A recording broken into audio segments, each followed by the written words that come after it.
নারী মুক্তির লক্ষ্যে যা বাংলাদেশ মহিলা পরিষদ যে কাজ করছে আর কি, সেক্ষেত্রে একটা অনেক বড় বাধা হিসেবে মহিলা পরিষদ চিহ্নিত করেছে 80-র দশকে। মহিলা পরিষদ এবং বিডি রানার্সের পক্ষ থেকে এই দৌড়ের আয়োজন করা হয়েছে।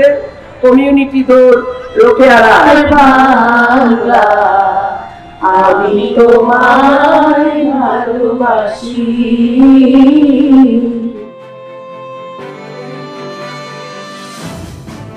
আমরা গত বছর থেকে এই রানটা করে আসছি, কিন্তু আমরা রোকেয়া রান হিসেবে এই রানটা এবার আলাদা করে ব্র্যান্ডিং করার চেষ্টা করছি।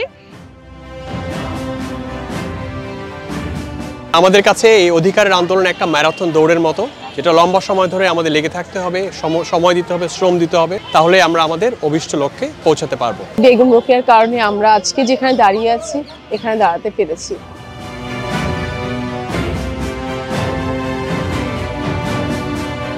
কমিউনিটি রানটার ফলে যেটা হবে যে শুধু রাস্তার আন্দোলন বা সেমিনার বা আলোচনা বা প্রস্তাবনা শুধু তা নয়, আসলে কমিউনিটি ইনভলভ হচ্ছে।